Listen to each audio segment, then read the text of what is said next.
All right, guys. So we're going to move forward with like some of the current news and stuff in technology and business that I wanted to keep like reporting on and wanted to start adding that type of content into the channel. And one of the bigger news that just popped up was the like passing of the DMA or Digital Marketing Act in the EU or European Union, basically in Europe. And I wanted to talk about how that is going to apparently affect some of the bigger tech companies that have locations and branches based over there in Europe. Keep in mind the DMA is not going to affect like the big tech companies based here in the States and anything like that. This is a law that was specifically passed for those locations of those big companies, Apple, Microsoft, and the like, that have locations based in Europe. So that's what we're going to be focusing on today. So let's go ahead and get started. So as of May last year, 2023, the Digital Marketing Act went into effect. And the whole point of its implementation and passing it into law was to basically help make the digital marketing landscape, like the digital products when it comes to apps, phone apps, tablet apps, things like that, to make that marketplace more fair and more competitive. The whole point of it is to give clear criteria of what are called gatekeepers, which again are like the Apples and Microsofts and the like. More so, Apple and Google in particular, who have their own, tech products, of course, their phones, tablets, computers, whatnot. But mainly when it comes to like where you're going to download apps from and things on your phone, you're looking at either Google Play, which is of course for Google, and you have the App Store, which is through Apple. But because they are pretty much the sole places that legally that you can get some of the bigger apps, social media and whatnot, YouTube, even for streaming and stuff like that, Twitch, because the general idea is to only get those type of apps and just apps in general from those two places, they're called gatekeepers because we don't have like a plethora of marketplaces and app stores and things like that for people to download the type of apps that they want and need to do their jobs, to create content and other things like that. So Apple and Google in particular are labeled gatekeepers when it comes to the DMA and its passing. We may continue to see like updated versions of this or something like that. This is merely the first step in, or rather, it's the first tool that is being implemented to regulate the amount of control that Apple and Google in particular, and maybe some other companies have when it comes to the digital market, when it comes to apps and things like that.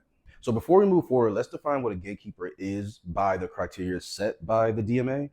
There are three main points, and we'll touch on each of them real quick.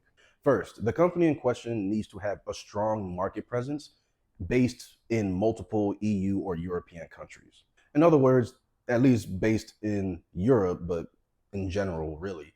We're talking about bigger tech companies that are people's go-to. So when you're talking about new computers are launched, new phones are launched, there technically are only two real like brands or sides you're going. You're either going to the Apple or iOS side of things, or you're going to the Android side of things. And even with Android, I believe Android is open source, which is why there's so many different versions of it. Android, which can fall under a few different umbrellas, because you do have LG, you have Samsung. I don't know if Motorola, I know Motorola still makes phones. I don't know if they use like Snapdragon, KitKat, and any of those like versions of Android's software, but you get the point. Like Android, I believe is open source, which is why there's so many versions of it under those different company umbrellas.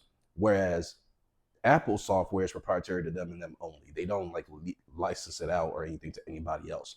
So if you're talking about getting iOS for desktops, phones, and whatnot, you're talking about Apple by default. If you're talking about Android, you're talking about a few different brands, but it ultimately still comes across as like Android. So because those are like people's go-tos, if you will, that's what they mean by strong market presence. They're kind of the common sense. Which way are you going? Going Apple, you're going Android. Even within Android, are you going some other, like which brand in particular are you going with Android? You know what I mean?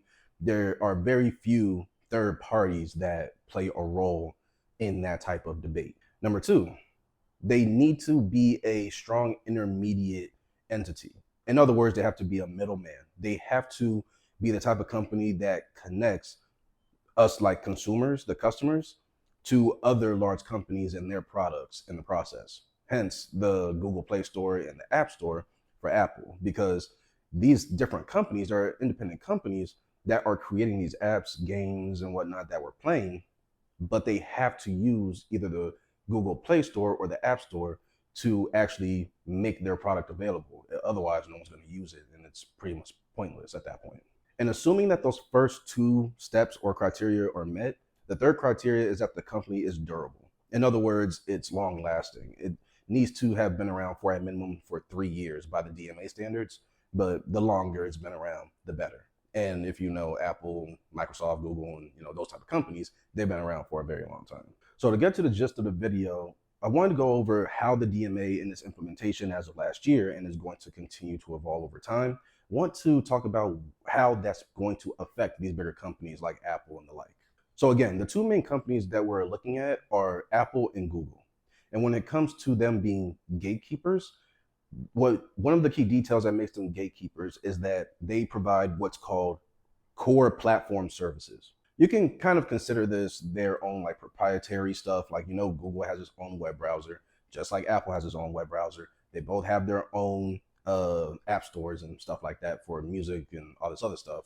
Yeah, basically they have a lot of the basic services. If you were to get a phone and a laptop, a lot of the basic services that you would use to run that laptop, to use that phone, to use that tablet, they basically create in-house. You know what I mean? It's the whole thing with Apple and them constantly expanding, similar to Amazon, into markets that are very left field of what they initially were created to do, which is fine. Like, companies are meant to grow and evolve, but that's what it means by core service platforms or core platform services. One of the key changes about this is that consumers are no longer going to have to abide by the rules of Apple and Google when it comes to getting certain apps and things that they want to use. Because of this, or I'll say it like this, one of the symptoms of this is that we'll be able to access these same services from different places at fairer price points.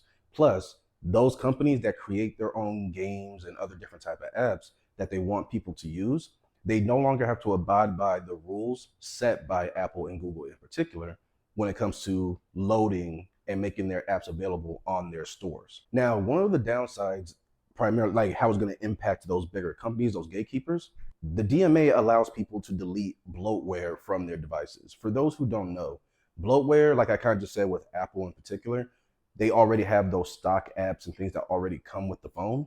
It used to be a problem with Apple that we weren't able to get rid of that stuff. Now you're able to delete those apps that come with the phone just out of the box that you probably know you're not going to use, or you're probably going to use a third party app that does the same thing and then some that's better for you. Either way, the bloatware or those stock apps that automatically come with the phone, you're able to get rid of them. Last one, and this is a pretty big one because this one could actually be like a security issue when it comes to our devices.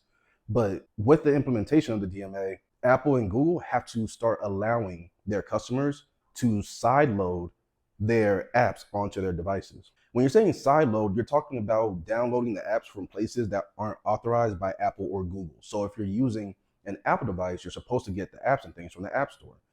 When you're saying sideload, you're saying someone else can come up with their whole other market hosting apps that they have some apps in common with Apple in their App Store, and then they got other ones that are completely unique to themselves. Either way, another person can come across with their own app marketplace, and Apple has to allow you to download apps from that third-party marketplace onto your phone, onto your tablets, onto your computers. It's part of the law now, so they can't block it. Same thing with Google. The problem, like I said, is that could be very much a security issue. The whole thing with the terms and conditions of using Google Play and the App Store is that it allows those companies respectively to monitor those apps and to make sure that they're secure. People aren't intentionally or unintentionally downloading apps that are already vulnerable, susceptible to attack. They may be Trojan horses, for example, which for those who don't know, a Trojan horse is basically when even people can be Trojan horses. A Trojan horse is when someone or something pretends to be one thing or seems to be one thing, but they're not that thing that they pretend. Or they are that thing that they pretend, they are that thing, but there's something else added to it. Imagine you download a game, like a pirated version of a video game from an online website that, it's obviously illegal.